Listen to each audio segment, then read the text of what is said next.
pupuk jangkos terutama maupun pupuk lainnya. Yang jelas perlu ada tambahan bahan organik. Sekian.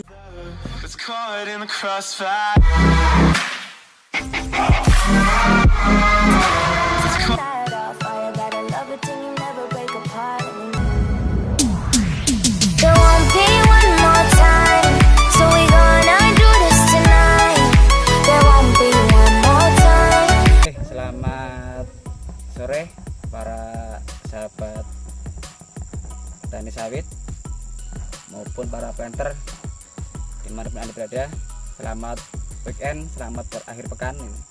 Semoga di akhir pekan ini bisa diberikan kesehatan dan diberikan kemudahan dalam keseharian. Oke, baik teman-teman semua, hari ini kita akan membahas sebuah topik ya, sebuah tema terkait tentang betapa pentingnya kita aplikasi pupuk jangkos ya. Hari ini kita akan bahas tema pupuk jangkos ya. Jadi pupuk jangkos ini termasuk dalam jenis kategori pupuk organik ya teman-teman. Nah, ini sangat penting sekali untuk kita aplikasi di lapangan itu. Selain kita pupukkan dengan pupuk anorganik, kita juga butuh pupuk tambahan, pupuk organik ya.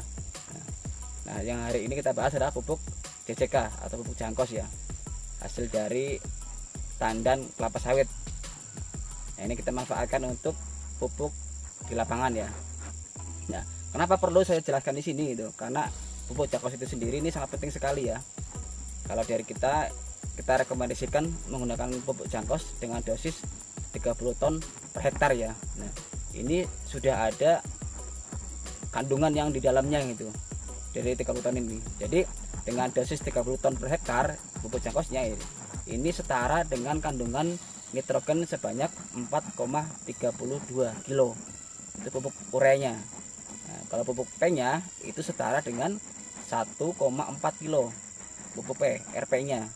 Begitu juga dengan pupuk kaliumnya. Nah, dengan dosis 30 ton per hektar ini setara dengan 2,30 kilo. Begitu juga dengan kandungan Mg-nya.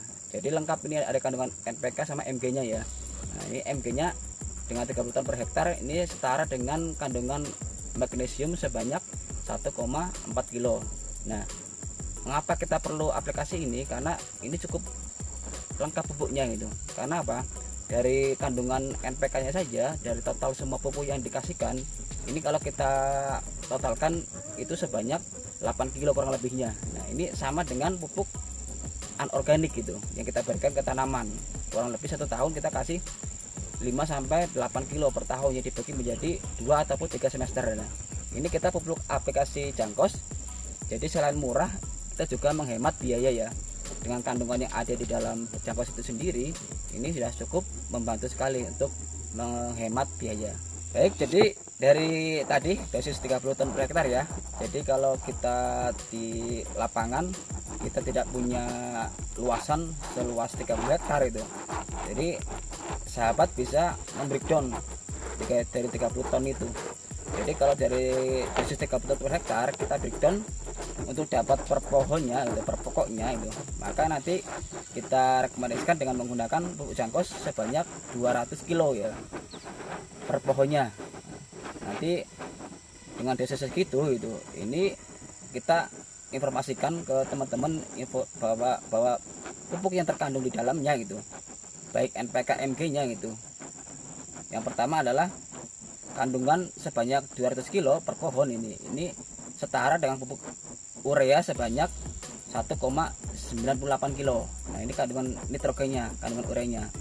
Begitu juga dengan kandungan P-nya, dengan dosis 200 kilo per pohon itu setara dengan kandungan P 0,24 kilo ya.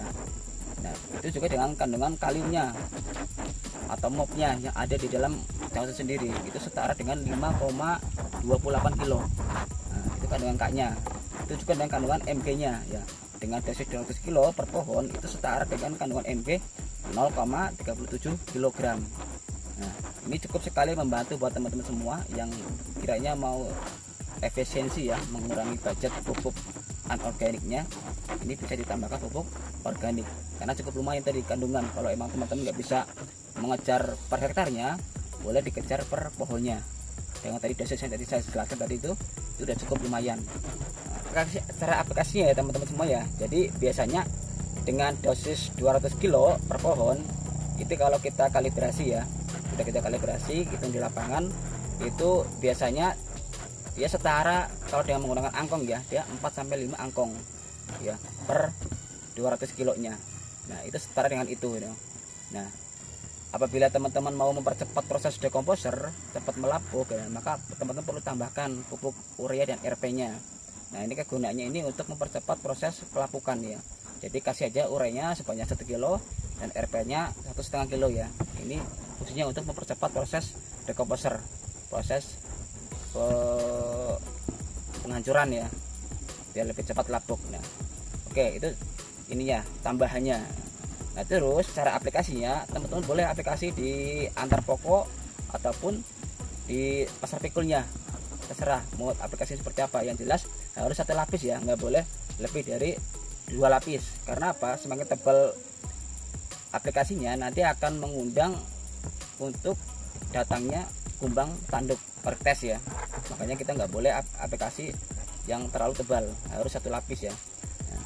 Selain 1 lapis juga ditambahkan dengan pupuk urea dan RP nya. Nah ini kandungan yang ada di urea dan RP, dia ada kandungan amoniaknya.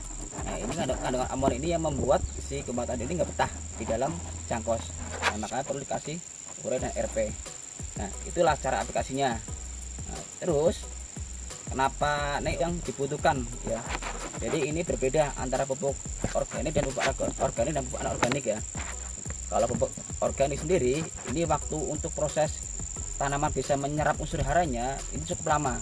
Nah, biasanya kalau organik untuk cangkos sendiri, berdasarkan yang saya baca-baca di berbagai literatur, bahwasanya kalau kandungan kaliumnya di dalam cangkos itu dia butuh sekitar 25 hari tanaman bisa memanfaatkan unsur kaliumnya. Akan tetapi kalau unsur NP sama Mg nya ini agak lama, dia butuh sekitar 6 bulan ya tanaman bisa menyerap unsur hara yang ada di dalam kandungan cangkos sendiri. Nah ini perlu waktu yang lama, berbeda dengan pupuk yang anorganik, dia butuh waktu sekitar 3 bulan tanaman sudah ada respon dari pupuk yang kalian kasih ya. Kalau pupuk organik dia memang agak lama proses tanaman bisa memanfaatkan kandungan yang ada di dalam pupuk itu sendiri ya. Itulah beberapa penjelasan mengapa kita perlu sekali aplikasi pupuk jangkos terutama ya, apalagi yang buat teman-teman yang dekat dengan pabrik kelapa sawit ya. Kalau bisa diminta silakan minta saja, karena sangat perlu dan penting sekali untuk kita aplikasi di lapangan. Selain menghemat biaya, juga kandungan di dalam jangkos itu sendiri itu cukup untuk memenuhi kebutuhan tanaman di lapangan. Nah itu pembahasan terkait tentang mengapa kita perlu mengumpulkan dengan menggunakan pupuk jangkos terutama.